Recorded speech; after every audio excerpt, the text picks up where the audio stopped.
Hello, welcome back to Kimchi Rednecks. So today I'm making for you a pork carnitas, which is one of Chuck's and my favorite recipes that I make at home. I started making it probably back in 2017. The recipe I use is from mykitchenescapades.com. I will link it in the description. I have half the recipe because Chuck and I don't need to eat carnitas for 2 weeks, but we could. We totally could. So as we get started here, I've got everything pre-portioned already, but I'll go ahead and tell you what I've got. So the very first thing you're going to want to do is combine everything into your Dutch oven. You can do this in a slow cooker. It takes longer. I'm doing this in the oven, which is kind of crazy since it's a little hot out. Yeah, heat wave. But I like it better that way, so that's how we're doing it. So you're going to take your 2 pounds of Boston butt, or if you're doing her recipe, you'll do twice as much as what I'm doing. So 2 pounds of Boston butt, and you're going to cube it. Now the tempting thing for you here is you're going to want to cut away a lot of that fat. Don't. That fat is where that extra flavor that cooks into it is going to be. And since you are slow cooking it in the oven, you want the extra flavor. So trust me when I tell you, don't cook that out. So then we've got 3/4 teaspoons of salt. We've also got a 1/2 teaspoon of pepper, a 1/2 teaspoon of cumin, a 1/2 teaspoon of oregano. Got like a 1/2 teaspoon going on here. We have a tablespoon of lime juice. I don't have fresh limes, otherwise I would have done that. So I'm just going to use my little squeezy lime here, which is convenient and easy. Obviously fresh lime juice would be better. So the lime juice, you're going to want to take and you'll take 1 orange. You want to quarter it. For me is what I usually do. She halves hers. Either way works. But squeeze the orange juice out, and that does go in. You're going to put your onion in. Again, she halves hers, I quarter mine. Onion's going to help and make that tender.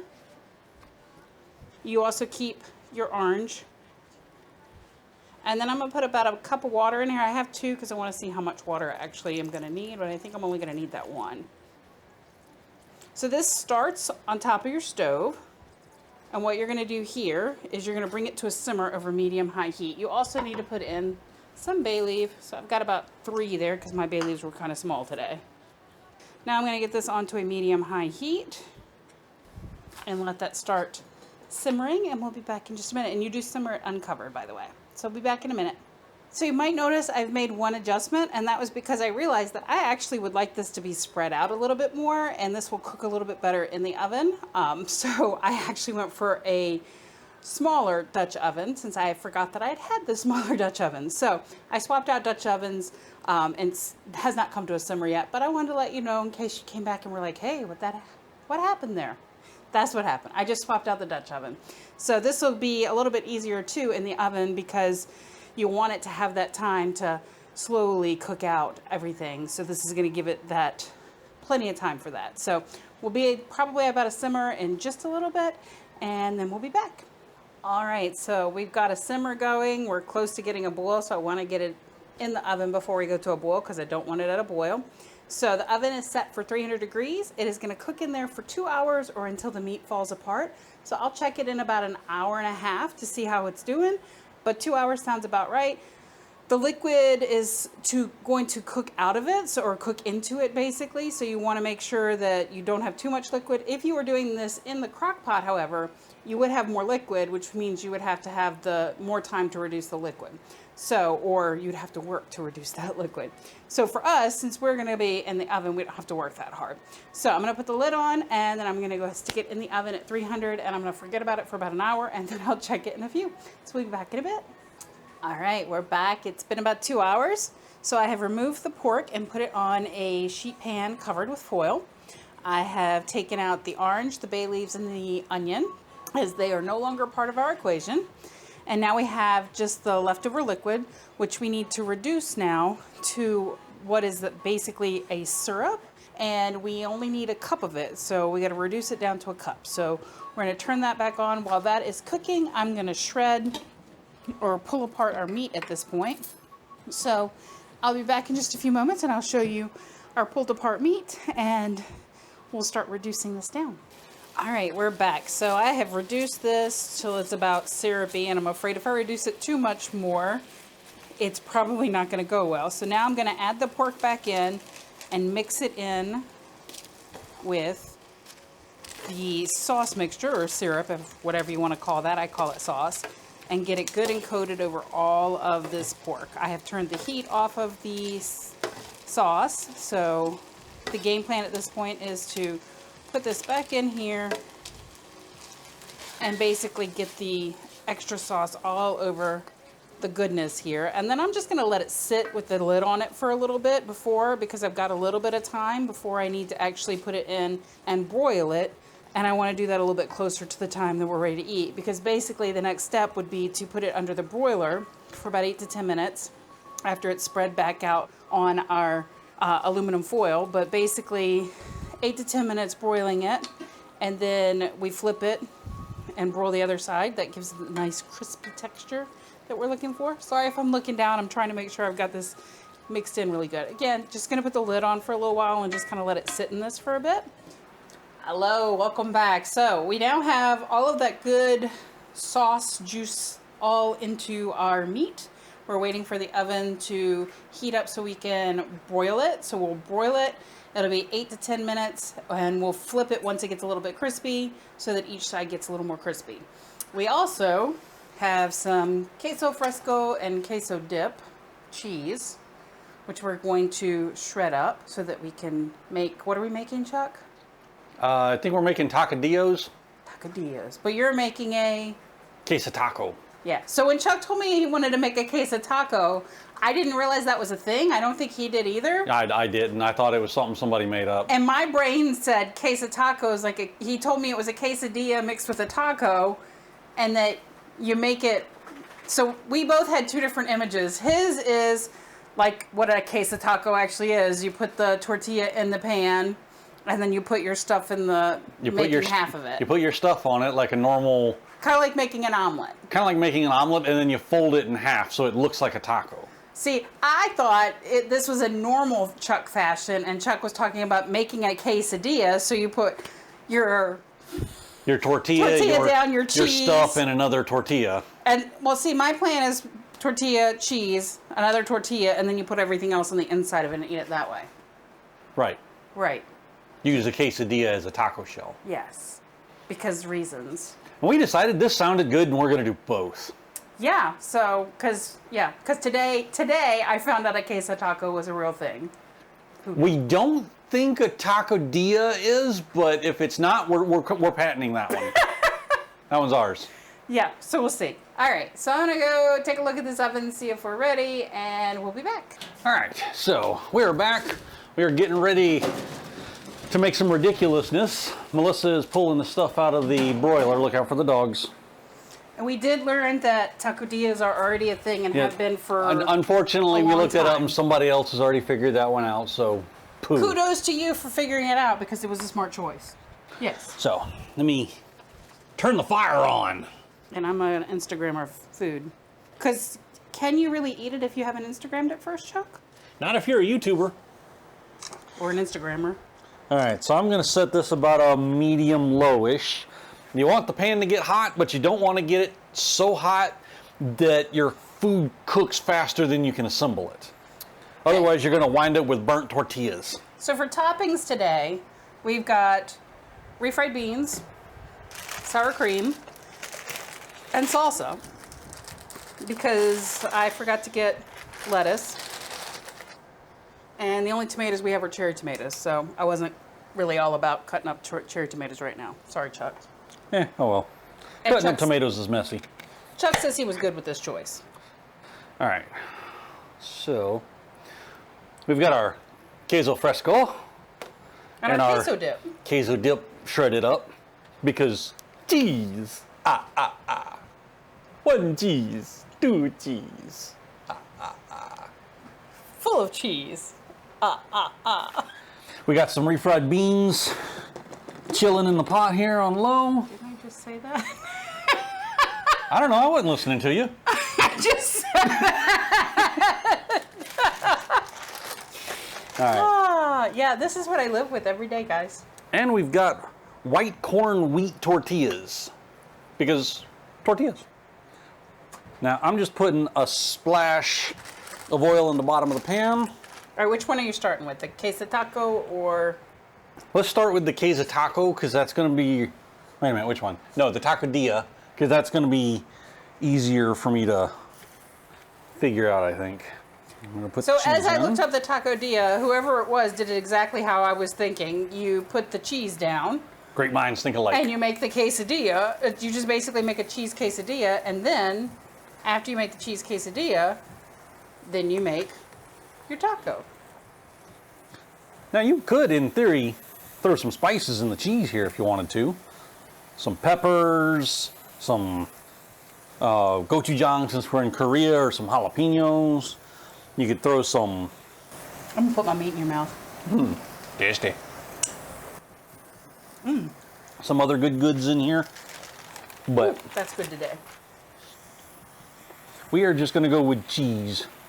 Oh, seasoning. You could throw some actual seasoning in there, some Mexican seasoning that Cumin. I can't remember the name of at the moment. Cumin. Cumin, yes. Some cumin, some chili powder, some oregano, Cilantro. no. Some people like cilantro, Chuck. I know, you think they're wrong and you think it tastes like soap. I get it. All right, that is starting to smell crispy. Yes, he did say it was smelling crispy. And it looks crispy. I've said it before, and I know it sounds weird, but I cook by my sense of smell.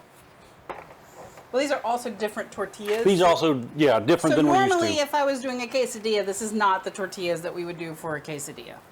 Correct? Yes. But Normally for a quesadilla, I prefer a flour tortilla, but since we're also turning it to a taco, we went with the mix. mix because you gotta have corn shells for taco. So, this is where we're gonna start being a little stupid.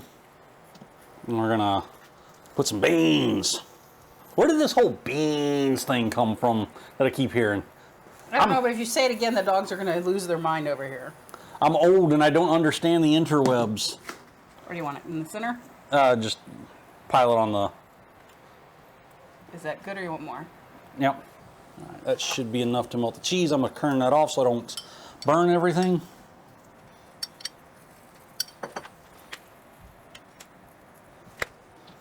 All right, Chuck.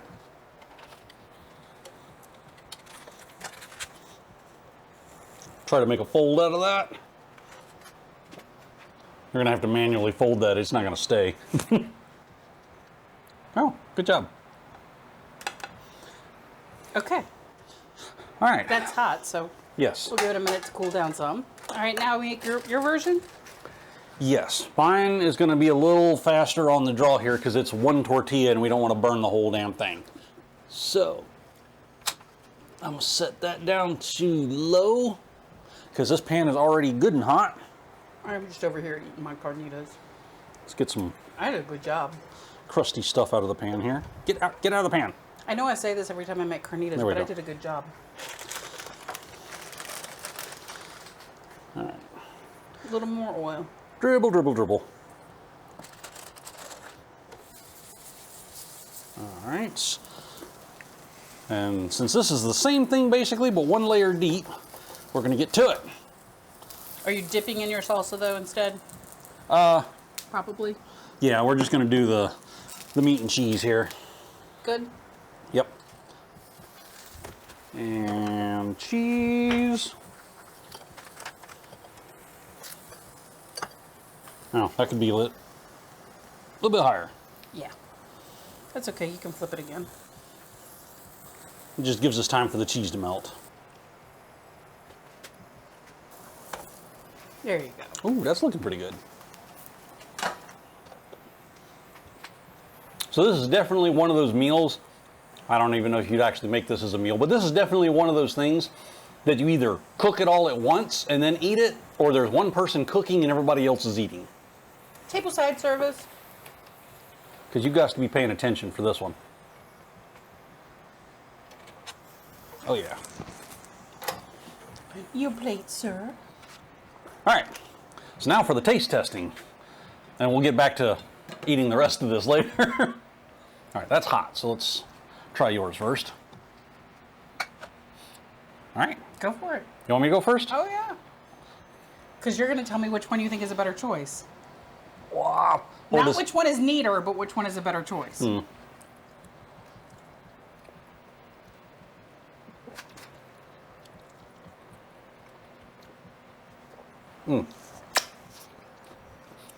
That is a whole lot of happiness and maybe a little bit of a cheese stroke. It's a whole lot of yum. But I definitely would not be angry at somebody randomly handing me one of those.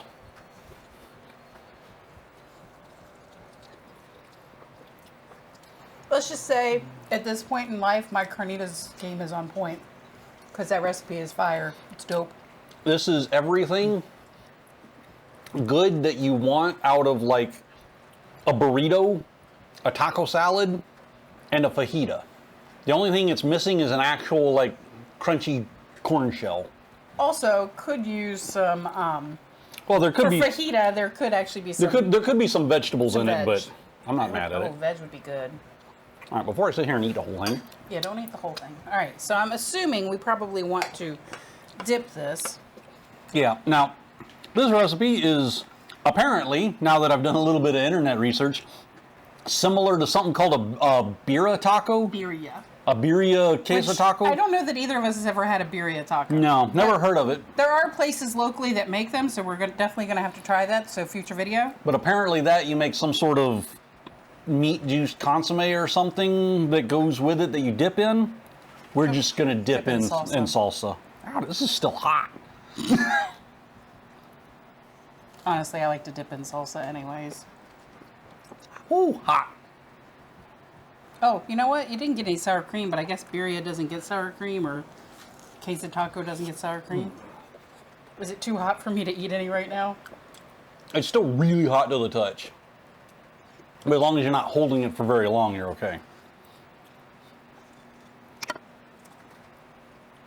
So pretty much the same thing. It's I'm not mad at it, a Carnitas quesadilla. but that one's better. That's better because it's got more cheese and the salsa and the sour cream and everything mixed in it. Of the two, that one's probably the better one. I win. I win? Yeah, you win. It's not like either of us really lost with this, but No. So there you have it. If you have to choose between a tacodilla and a queso taco that you're making at home, go the tacodilla. go tacodilla. Double the cheese, double the fun, probably double the calories. Maybe not double the calories. And honestly, if you're, you know, if you're worried about your figure, you can add some vegetables to it. Some lettuce, some tomatoes. Or fry up some Shit, throw pickles in it. I don't care. It's your dinner. pepper and onion for Yeah. fajita style. Do a little fajita style. Throw some peppers and onions in it. All right, y'all. Well, I apparently got to cook a couple more. But I got some more cooking to do. Yeah, it does. And we got a whole lot of eating to do. Yeah. So we'll see y'all next time. Like, subscribe, do the internet things. We'll see y'all around.